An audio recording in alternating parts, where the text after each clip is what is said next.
നമസ്കാരം. ഉട്ടൻ പണക്കാരനാകാൻ എന്താ മാർഗം? അതിനൊരു മാർഗമുണ്ട്. ഹൈ റിച്ച് എന്ന് കേട്ടിട്ടില്ലേ? കമ്പനികളുടെ പേരാ.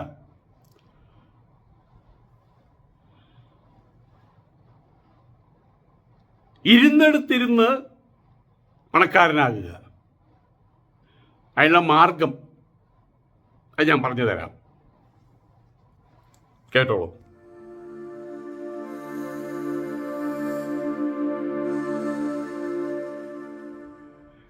നമസ്കാരം. 2 ദിവസം മുൻപ് കോഴിക്കോടാണെന്ന് തോന്നുന്നുണ്ട്, ഒരു ഡോക്ടർ അനിൽ രാമചന്ദ്രനാണോ ബാലചന്ദ്രനാണോ എന്ന് എനിക്ക് ഉറപ്പില്ല. അയാളുടെ ഒരു മോട്ടിവേഷൻ പ്രോഗ്രാം,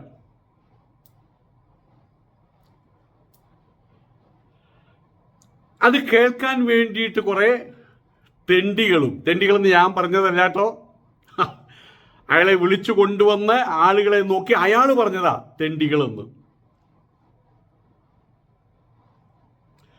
അയാൾ പറഞ്ഞത് തെറ്റാണെന്ന് എനിക്ക് തോന്നുന്നില്ല കേട്ടോ.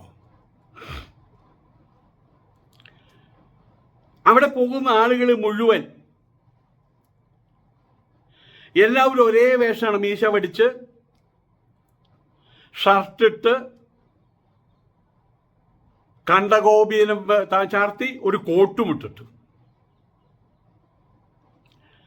റിപ്പോർട്ടർ ചാനലിന്റെ ആളുകൾ കുറെ എണ്ണം ഉണ്ടല്ലോ, 4 എണ്ണം. അത് നമ്മളെ ബേണി ഇഗ്നേഷ്യസിൽ ബേണി ഇന്റർവ്യൂ ചെയ്യുന്നൊരു ഒരു ഇത് ഞാൻ കണ്ടു. ബേണി ഒരു 250 ഷർട്ട് ഇട്ടിട്ട് ഒരു സാധാരണക്കാരനായിട്ട് യാതൊരു മേക്കപ്പും ഇല്ലാതെ വന്നിരിക്കുന്നുണ്ട്. ഈ 4 എണ്ണം കുറെ ഇളിപ്യന്മാർ, സംഗീതവുമായിട്ട് പുലബന്ധമില്ലാത്ത. അത് ഇദ്ദേഹം പറയും, നമ്മളിപ്പോ ഹംസധ്വനി ആണെങ്കിൽ അതിൻ്റെ സ്വരങ്ങൾ ഇങ്ങനെയാണല്ലോ. ഓ അങ്ങനെയാണല്ലേ, അപ്പം അതിൽ സാ വരില്ല അല്ലേ, ദായ വരുള്ളൂ അല്ലേ എന്ന് ഈ പെണ്ണുങ്ങൾ ഒന്നും അറിയില്ല, വെറുതെ ചോദിക്കുക. അതും അവരും ഇതുപോലെ തന്നെ 3 പീസ് സൂട്ടിട്ടാണ് വന്നിരിക്കുന്നത്. പണ്ടൊക്കെ ആ ദൂരദർശനിലെ വാർത്ത വായിച്ചിരുന്നു. എന്തിനേറെ, ഈ റിപ്പോർട്ടർ ചാനലിൻ്റെ മേലധികാരിയായിട്ടിരിക്കുന്ന നികേഷ് കുമാറിൻ്റെ ഭാര്യയുണ്ട്, റാണി, പേര് മറക്കാൻ പറ്റില്ല. കാരണം അവർ ആ വാർത്ത വായിക്കുന്ന സമയത്ത് എൻ്റെ അമ്മ പോലും പറഞ്ഞിട്ടുണ്ട്, എന്തൊരു ചാരുതയാണ്, യാതൊരു വിധത്തിലുള്ള വേഷം കെട്ടുമില്ല, ഒന്നുമില്ല, ചുണ്ടത്ത് കണ്ണി കണ്ടു വെച്ച് തേച്ചിട്ടുമില്ല, മുടി ഈ സൈലന്റ് വാലുകാരൻ്റെ ഉറാങ്ങൂട്ടാൻ്റെ പോലെ മുടി ഇതിങ്ങനെ പിടിച്ച് ഇങ്ങനെ വലിച്ചിട്ട് ഉറാങ്ങൂട്ടാൻ്റെ ചന്തി പോലെ മോന്തായം കാണിച്ചു വെച്ച് മുടി ശരിക്കും കണ്ട് ഈരിയിട്ട പോലെ എത്ര മനോഹരമാണ്. അതിലൊപ്പം ഒരു പെണ്ണുണ്ട് അതിനകത്ത്, അത് നാൾ മുടി ഇങ്ങനെയൊക്കെ വലിച്ചു വാരിയിട്ട് വന്നിരിക്കുന്നു. കണ്ടപ്പോൾ അശ്രീയർത്ഥം തോന്നി. അതുപോലെ ഇത്തിരി അതിനോട് എന്തോ ഒരു പറമ്പിലാണ്, എന്തോ ശ്രുതി എന്താ അറിയില്ല, അതിനോടൊരു ബഹുമാനം ഉണ്ടായിരുന്നു, അതും പോയി. ഞാനത് പറയാൻ കാരണം ഇങ്ങനെ കുറേ എണ്ണം വന്നിരിക്കുകയാണ്. എല്ലാവരും കാലുമ കാല് കയറ്റി വെച്ചിട്ടുണ്ട്. സന്ദേശം സിനിമയിൽ പാർട്ടി ഓഫീസിൽ ശങ്കരാടി അദ്ദേഹം ബീഡി വലിക്കുന്നു, എല്ലാവരും ബീഡി വലിച്ച്, എല്ലാവരും ഒരേപോലെ ദിനേശ് ബീഡി വലിച്ച് പുകവിടുന്നു. ഒരു നിയമം പോലെയാണ്. അവരെല്ലാവരും 3 പീസ് സൂട്ടിട്ട് കോട്ടുവിട്ട് കാലുമ കാലും കയറ്റി വെച്ച് എല്ലാവരും ചിന്താമഗ്നരായിട്ട് ഇങ്ങനെ ഇരിക്കുകയാണ്. ഇവൻ അവിടെ നിന്നിട്ട് ഇങ്ങനെ ഇരുന്നിട്ട് ഇളിപ്യൻ വർത്താനങ്ങൾ പറയുന്നുണ്ട്. ഒരു ചാരുതയില്ലാത്ത ജസ്റ്റേഴ്സും കാണിച്ചുകൊണ്ട് എങ്ങനെ പണക്കാരനാകാം, ഇതാണ് പ്രധാനപ്പെട്ട കാര്യങ്ങൾ. ഞാൻ ഓർമ്മിക്കുന്നൊരു കാര്യമുണ്ട്. എൻ്റെ ഒപ്പം പഠിച്ചിരുന്ന, എന്നേക്കാൾ 1-2 ക്ലാസ്സിന് താഴെ പഠിച്ചിരുന്ന ഒരു കുട്ടി, തൽക്കാലം അവരുടെ പേര് സീത എന്ന് പേരിടാം, സീത. ഈ സീത ഒരു ദിവസം എന്നോട് പറയാണ്, അവരുടെ മകൻ അവിടെ തൃശ്ശൂരിലുള്ള വലിയൊരു ഹോട്ടലിൽ ഒരു കൺവെൻഷൻ സെൻറ്ററിൽ വലിയൊരു മീറ്റിംഗ് നടക്കാൻ പോവുകയാണ്. മോട്ടിവേഷൻ ക്യാമ്പാണ്. പത്രത്തിൽ മുഴുവൻ ലക്ഷക്കണക്കിന് രൂപ കൊടുത്തിട്ട് പത്രത്തിൽ മുഴുവൻ അത് ഇട്ടിട്ടുള്ളത്. അതേ ഉള്ളൂ ക്യാപിറ്റൽ ഇൻവെസ്റ്റ്മെൻറ്റ്. ബാക്കി നാട്ടുകാർ കൊണ്ട് കൊടുക്കണം. അങ്ങനെ ഈ പയ്യനും അപ്ലിക്കേഷൻ അയച്ചു. കിട്ടുമെന്ന് ഉറപ്പൊന്നുമില്ല, പക്ഷേ കിട്ടി. +2 വരെ പഠിച്ചിട്ടുള്ളൂ. അത് കഴിഞ്ഞ് അവനെ ഫോൺ വിളിച്ചു, വാട്സപ്പ് സന്ദേശങ്ങൾ അയച്ചു. മീശ പഠിക്കണം, മുടി അങ്ങാടിയപ്പൂൻ്റെ പോലെ ഇവിടെയും ചിരണ്ടി വെക്കണം, കോട്ടിട്ടിട്ട് വേണം വരാൻ, കാറിൽ വേണം വരാൻ, കാറിൽ നിങ്ങൾ ടാക്സി വിളിച്ചോളോ. ഏതായാലും +2 പഠിച്ചവരും 10ാം ക്ലാസ് പഠിച്ചവരും ഇപ്പം പണക്കാരനാകാൻ, എടുത്തു ചാടി പണക്കാരനാകാൻ, എടുത്തു ചാടി യൂസഫ് അലിയാകാൻ, എടുത്തു ചാടി അംബാനി മദാനിയാകാൻ നല്ല കാര്യമല്ലേ? ഞാൻ ചിലപ്പോൾ സ്വപ്നം കാണാറുണ്ട്. 2 ഹെലികോപ്റ്റർ, 2 റോൾസ് റോയ്സ് കാറൊക്കെ ആയിട്ട് ഇങ്ങനെ. അപ്പോൾ ആ സമയത്ത് പണ്ടാറടക്കാൻ അപ്പുറത്ത് ആരും വന്ന് ബെല്ലടിക്കും. സാബിയായി ഇതേ വെള്ളം വരുന്നുണ്ടെന്ന് പറഞ്ഞിട്ട്, മറ്റേ കോർപ്പറേഷൻ വാട്ടർ വരുന്നുണ്ട് പറഞ്ഞിട്ട്. ഞാൻ ഇവിടെ യൂസഫ് അലി ആയിട്ട് കിടക്കുകയാണ് ഇവിടെ സ്വപ്നം. അപ്പൊ ആരോ സ്വപ്നം കാണാതിരിക്കുക. പക്ഷേ യൂസഫ് അലി ആകാൻ ഒരു ബുദ്ധിമുട്ടുമില്ല. യൂസഫ് അലി കടന്നു വരുന്ന വഴി കൂടെ വന്നാൽ മതി. അതിന് പറ്റുമോ? അച്യുതാനന്ദ മുഖ്യമന്ത്രിയായിരിക്കുന്ന സമയത്ത് ആ കാറിലിങ്ങനെ പോകുമ്പോൾ നമ്മൾ നോക്കും, ആഹാ ഭാഗ്യവാൻ, ഒരു ഭാഗ്യമല്ലേ. അച്യുതാനന്ദൻ അവൻ ഒരു ബുദ്ധിമുട്ടുമില്ല. അച്യുതാനന്ദൻ പണ്ട് പിടിച്ചു, വിപ്ലവകാരി പിടിച്ചു കൊണ്ടുപോയി. അവിടെ കൊണ്ടുപോയിട്ട് പറഞ്ഞു താൻ കുറ്റകൃത്യങ്ങൾ ചെയ്തു, ഇടി കുറെ കിട്ടി, ചത്തു എന്ന് കരുതിയിട്ട് പുറത്തേക്ക് വലിച്ചെറിയാൻ നോക്കിയതാ. അതിന് അവിടെ കൊണ്ടുപോയിട്ട് ഓലക്കാൽ ശീലക്കാൽ എന്ന് പറയില്ലേ, ലെഫ്റ്റ് റൈറ്റ് ചവിട്ടാൻ പറഞ്ഞു. ഗത്യന്തരിൽ അടിയാണ്, കൊല്ലും. അദ്ദേഹം ചവിട്ടി. അടിയിൽ പഴയ ആണി അടിച്ച് കയറ്റി വെച്ചിരിക്കുകയായിരുന്നു. ഇന്നും ആ കാലും അതുണ്ട്, ആ മുറിവുണ്ട്. ഇതൊക്കെ കഴിഞ്ഞിട്ടാണോ മുഖ്യമന്ത്രിയായത്? അതിന് തയ്യാറില്ല. എനിക്ക് സ്വർഗം വേണം, ഓക്കെ സ്വർഗം തരാം, അതിൽ നിന്ന് മരിക്കാൻ തയ്യാറില്ല. സ്വർഗം വേണം, മരിക്കാൻ തയ്യാറില്ല. യൂസഫ് അലി ഇന്ന് ഹെലികോപ്റ്ററിൽ നടക്കേണ്ട, പക്ഷേ അവിടെ അദ്ദേഹത്തിന്റെ പ്രിയപത്നിയും കട്ടില് പോലും ഇല്ല. 2-3 പലക വെച്ചിട്ട് അതിൻ്റെ അടിയിൽ, ആ പലകയുടെ അടിയിൽ വെള്ളം ഒഴിച്ചിട്ട് അദ്ദേഹത്തോട് ചോദിച്ചാൽ അദ്ദേഹം പറഞ്ഞു തരും. ചൂട് സഹിക്കാൻ പറ്റാത്ത വെള്ളം ഒഴിച്ചിട്ട് ആ പലകയാൻ കിടന്നുറങ്ങിയിട്ടുണ്ട്. അതിന് തയ്യാറില്ല.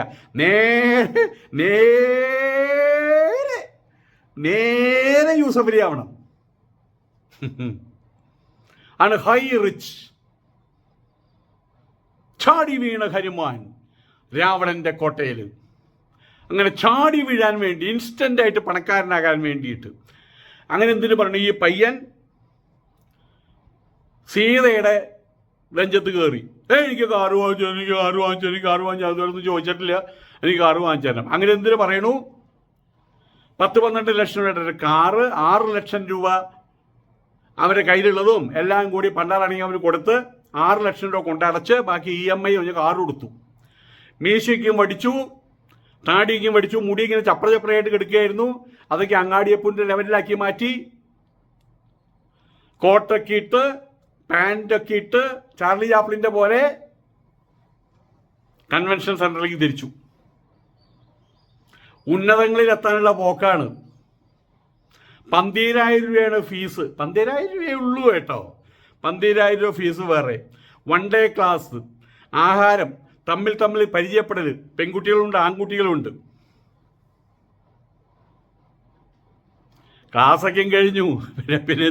പിന്നൊക്കെ ഷൂട്ടേ. ഏതായാലും ഈ പയ്യൻ പിന്നീട് എന്നോട് വന്ന് ചോദിച്ചു, ഇങ്ങനെ കാറ് വാങ്ങിച്ചു, വലിയ പ്രശ്നമായി, അവന്മാരൊക്കെ വന്ന് എന്തൊക്കെയോ പറഞ്ഞു പോയി.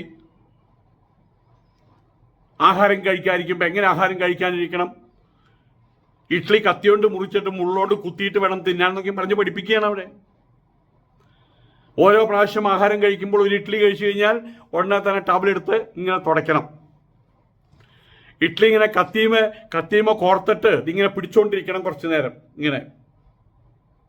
എന്നിട്ട് ഇംഗ്ലീഷിൽ പറഞ്ഞു, how are you, what is your name, you are coming from Kundukad, oh I see, what's ഇതൊക്കെ പറഞ്ഞിട്ട് പിന്നെ തിന്നണം. എന്നിട്ട് പിന്നെ അടുത്ത് ഇങ്ങനെ കുത്തിപ്പിടിച്ചിരിക്കണം. ഇതൊക്കെ പറഞ്ഞു പിടിപ്പിച്ചു പാവങ്ങളോട്. 12,000 രൂപ വാങ്ങി അവർ പോയി. ഞാൻ അവരോട് പറഞ്ഞു, കാറ് വാങ്ങിച്ചിട്ടുണ്ടല്ലോ, അതെ, ഇതിൽ EMI കട്ടണമല്ലോ, അതെ. മോനെ, ഇപ്പം നീ നിൽക്കുന്നത് താളം ചവിട്ടി നിൽക്കുകയാണ്, വെള്ളത്തിൻ്റെ മേലെ താളം ചവിട്ടി നിൽക്കുക നീ ചെയ്യുന്നത്. നീ കരയിൽ കയറ്, നിലത്ത് നിൽക്ക്. എന്നിട്ട് പറ്റുമെന്ന് വെച്ച് കഴിഞ്ഞാൽ നീ നല്ലൊരു ടാക്സി ഡ്രൈവറാകും. +2 തോറ്റിരിക്കുകയല്ലേ, നല്ല ടാക്സി ഡ്രൈവറാ, മണ്ണൂത്തിയിലോ മറ്റോ ടാക്സി ഓടിച്ച് നടക്കണവൻ. സാറ്റിസ്ഫൈഡ്. കോടീശ്വരന്മാരുടെ ജീവചരിത്രം, ഇലോൺ മസ്ക്, അംബാനി, അദാനി, അല്ലെങ്കിൽ ടാറ്റ ബിർള, അല്ലെങ്കിൽ നമ്മുടെ സ്വന്തം യൂസഫ് അലി സാഹിബ്, ഇവരൊക്കെ ആ പൊസിഷനിൽ എത്തിയത് ഒരു മോട്ടിവേഷൻ ക്യാമ്പിലും പങ്കെടുത്തിട്ടല്ല. അതിന് പാരമ്പര്യമുണ്ട്, പരിശ്രമമുണ്ട്, ഭാഗ്യമുണ്ട്, അങ്ങനെ ഒരുപാട് കാര്യങ്ങളുണ്ട്.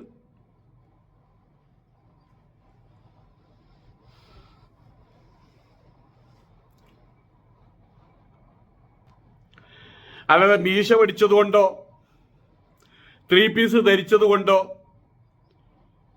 Good morning, how are you, no problem, I am sorry, ഇത്രയും വാക്കുകളുള്ളൂ നമ്മുടെ കയ്യിലൊക്കെ. ഇതൊന്നും പറഞ്ഞുകൊണ്ടൊന്നും ആരും കോടീശ്വരനാവാൻ പോകുന്നില്ല. അപ്പുറത്തുള്ള ആൾക്കാരും മിടുക്ക. ഇവരൊക്കെ കഴിഞ്ഞാൽ അവസാനം ചെന്നിട്ട് അവിടെ അരിയങ്ങാടിയിൽ അവിടെയും ചെന്നിട്ട് ഇവർ പറഞ്ഞാൽ അവിടെ പ്രയോഗിക്കാൻ ചെല്ലുവില്ലേ. Hello, good morning, how are you, my name is so and so എന്നൊക്കെ പറഞ്ഞത്. മറ്റേ എന്തുട്ടൻ്റെയൊക്കെ നീ പറയണേ, നീ കാര്യം എന്ന് പറഞ്ഞെന്ന് പറയും പ്രാഞ്ചേട്ടൻ, പ്രാഞ്ചി. അവരൊക്കെ ആ ലെവലിലെത്തിയത് അവരുടേതായിട്ടൊരു പഠനമുണ്ട്. ഒരച്ഛൻ പഠിപ്പിച്ചതും അച്ഛൻ്റെ അച്ഛൻ പഠിപ്പിച്ചതും അവരുടെ അച്ഛൻ പഠിപ്പിച്ചതും. ഇംഗ്ലീഷ് ഒരു കാര്യം മനസ്സിലാകും, ദാറ്റ്സ് എ ഫണ്ണി ലാംഗ്വേജ്. അതങ്ങോട്ട് ഉപയോഗിച്ചാൽ മതി. സംസ്കൃതമൊന്നും അല്ലല്ലോ. ഏതായാലും ചെക്കൻ രക്ഷപ്പെട്ടു, കാർ ഓടിച്ച് നടക്കുന്നുണ്ട്. ഇതിനകത്ത് നമ്മൾ കാര്യം മനസ്സിലാക്കേണ്ടത്, ഫസ്റ്റ് ഓഫ് ഓൾ മനസ്സിലാക്കേണ്ടത് അധ്വാനം മാത്രമല്ല, ഭാഗ്യം കൂടി വേണം. അതിനാണ് തലയിലെഴുത്തെന്ന് പറയുക, തലവിധി. പിന്നെ അധ്വാനം എങ്ങനെയാണ്? ഗീതയിൽ പറഞ്ഞിട്ടുണ്ട്, ദീർഘസൂത്രിത്വം കൈമുതലായിട്ടുള്ളവൻ എൻ്റെ ഭക്തനല്ല. ഇന്ന് ചെയ്യേണ്ട കാര്യം മറ്റന്നാളും ചെയ്യാതിരിക്കുക, അതാണ് ദീർഘസൂത്രി. The man of procrastination. അവൻ ഒരിക്കലും നേരെയാവില്ല. കാരണം എന്താ? അവൻ ആലസ്യം കൊണ്ട് നടക്കുക. ഇന്ന് ചെയ്യേണ്ട കാര്യം ഭാര്യ പറയാം, ഇത് ഇന്നല്ലേ അത് ചെയ്യേണ്ടേ, ഓ ഇനിയിപ്പോൾ മണി 12 ആയി, നാളെ ആവാം. നാളെയും ഇതുപോലെ 12 ആവും, മറ്റന്നാളാവാം.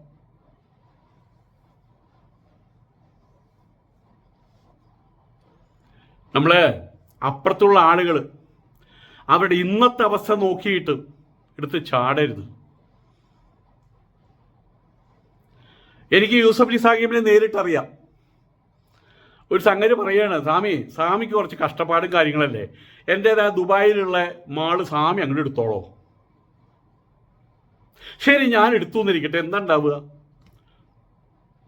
ഒരാഴ്ചക്കുള്ളിൽ ശബ്ദം കേൾക്കാം, ശബ്ദം കേൾക്കാം, പൊട്ടിത്തെറിച്ച ശബ്ദം. ആ മാളും ഉണ്ടാവില്ല, ഒന്നും ഉണ്ടാവില്ല. അവിടെ ആയതുകൊണ്ട് എനിക്ക് ഇങ്ങോട്ട് തിരിച്ചു വരാനും പറ്റില്ല.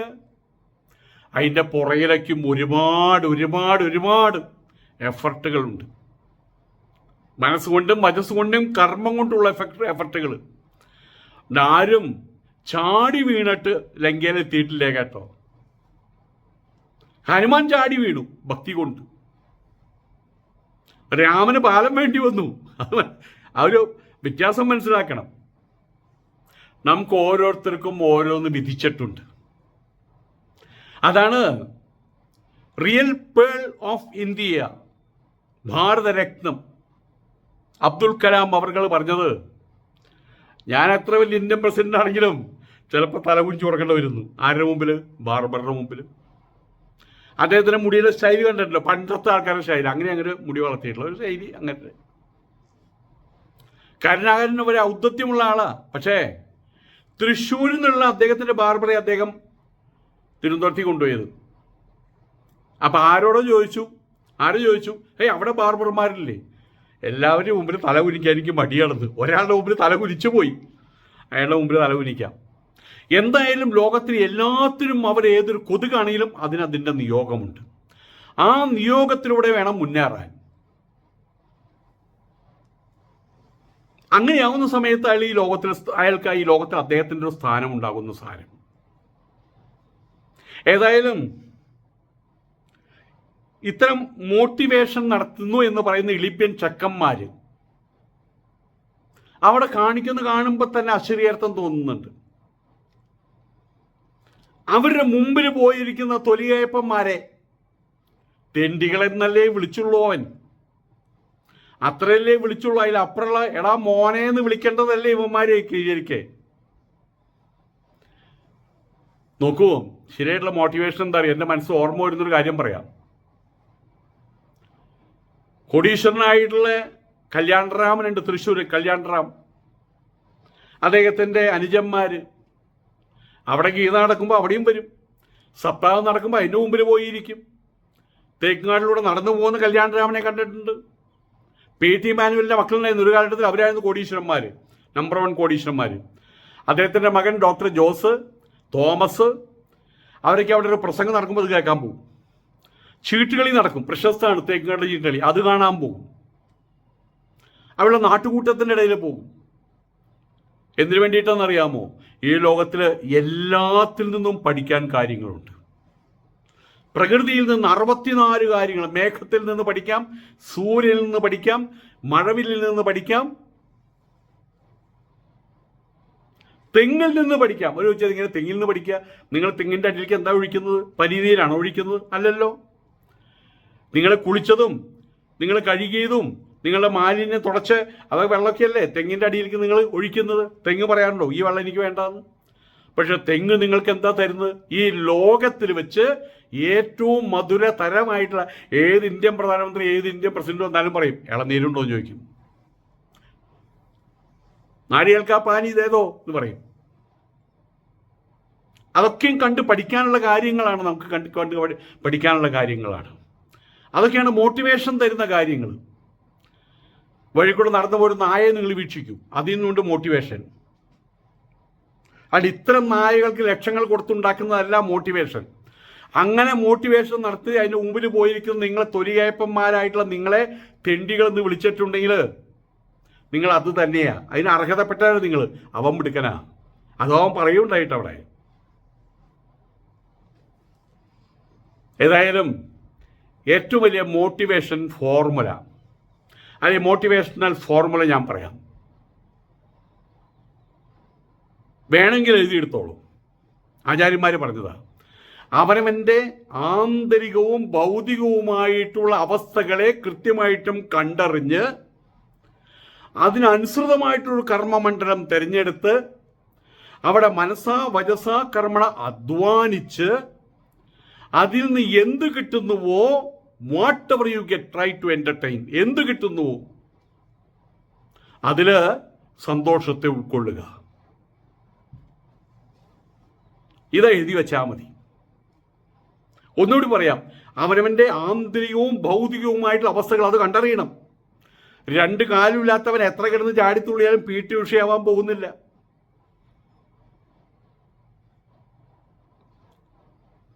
സംസാരിക്കുന്ന സമയത്ത് ഇങ്ങനെ ശബ്ദം, പാറപ്പുറത്ത് ചിരട്ട ഉറക്കുന്ന ശബ്ദം. ഇങ്ങനെ ക്ലാസിക്കൽ മ്യൂസിക് പഠിക്കാൻ പോയി യേശുദാസാവാൻ 7 കൊല്ലം പഠിച്ചു. അവസാന ദിവസം പറഞ്ഞു, ബഹുമാനപ്പെട്ട ഗുരുനാഥ, ദക്ഷിണ പിടിച്ചോ, ഞാനൊരു കാര്യം പഠിച്ചു. എന്താ മോനെ പഠിച്ചേ? എനിക്ക് ജീവിതത്തിൽ പാട്ട് പാടാൻ പറ്റില്ല എന്ന് ഞാൻ പഠിച്ചു. പക്ഷേടാ എൻ്റെ ഗതി എന്തായെന്നറിയാമോ? ഞാൻ സാപ്പാസ മറന്നുപോയി. നിന്നെ പഠിപ്പിച്ച് ഇപ്പം എനിക്ക് പാടാൻ പറ്റാണ്ടായി. പറഞ്ഞു വരുന്നത്, ഓരോരുത്തർക്കും ഓരോന്ന് വിധിച്ചിട്ടുണ്ട്. അതെങ്ങനെ അറിയേണ്ടത്? ആചാര്യന്മാരെന്നും കാരണവന്മാരെന്നും അറിയണം. അവനവൻ്റെ ആന്തരികവും ഭൗതികവുമായിട്ടുള്ള അവസ്ഥ കണ്ടറിഞ്ഞ് അതിനനുബന്ധമായിട്ടൊരു കർമ്മമണ്ഡലം തിരഞ്ഞെടുക്കണം. ഇവിടെയും എനിക്ക് ഉദാഹരണം യൂസഫ് അലി സാഹിബ. അദ്ദേഹത്തോട് പോയിട്ട് പറയാം നമുക്ക് കൂടുതലൊരു സിനിമ പിടിക്കാം എന്ന് പറയുമ്പോൾ അദ്ദേഹം പറയും, അതേ ഞാനൊരു കച്ചവടക്കാരനാണ്, എനിക്ക് അതേ അറിയുള്ളൂ. ഞാനൊരു ബിസിനസ്സുകാരെന്ന് പറയില്ല, ഞാനൊരു കച്ചവടക്കാരൻ, എനിക്കത് അറിയുള്ളൂ. അതാണ് മിടുക്ക്. അദ്ദേഹത്തിൻ്റെ ഭൂമി അദ്ദേഹം കണ്ടറിഞ്ഞു, അവിടെ ഇരിക്കുന്നു, അവിടെ ഇരുന്ന് വലുതാവുന്നു. രാജ്യസഭാ സീറ്റിന് വേണ്ടിയിട്ട് ഒന്നാമത് ലഹള കൂട്ടുന്നില്ലല്ലോ, അല്ലെങ്കിൽ ഇവിടെ ഒരു മണ്ഡലത്തിൽ മത്സരിക്കാൻ ലഹള കൂട്ടുന്നില്ലല്ലോ. അദ്ദേഹത്തിന് അറിയാം അതല്ല അദ്ദേഹത്തിൻ്റെ ലാവണം എന്ന്. അപ്പം അവനവൻ്റെ ആന്തരികവും ഭൗതികവുമായിട്ടുള്ള അവസ്ഥകൾ കണ്ടറിയണം. അതിനനുബന്ധമായിട്ടുള്ളൊരു കർമ്മമണ്ഡലം തിരഞ്ഞെടുക്കണം. ആ കർമ്മമണ്ഡലത്തിൽ വെറുതെ ഇരുന്നാൽ പോരാ, മനസ്സാ വജസ കർമ്മണ അധ്വാനിക്കണം. ദീർഘസൂത്രിത്വം പാടില്ല, നാളെ ആവാന്ന് പഠിക്കാൻ പാടില്ല, നാളെ നീ ഉണ്ടാവുന്നല്ലോ ഉറപ്പുണ്ടോ? മനസ്സാ വജസ കർമ്മണ അധ്വാനിക്കണം. എന്നിട്ട് എന്താ ഉണ്ടാവുക? ചിലപ്പോൾ ഒന്നും കിട്ടിയെന്ന് വരില്ല, ചിലപ്പോൾ എല്ലാം കിട്ടിയെന്ന് വരും. എനിവേ എന്ത് കിട്ടിയാലും സന്തുഷ്ടോ ഏനകേനജിത്, വാട്ട് എവർ യു ഗെറ്റ്, എന്താണ് കിട്ടിയത് അതിൽ തൃപ്തനാവുക. ഇതാണ് ഏറ്റവും നല്ല മോട്ടിവേഷണൽ തീം ഫോർമുല. മനസ്സിലായോ സാറേ? നമസ്കാരം.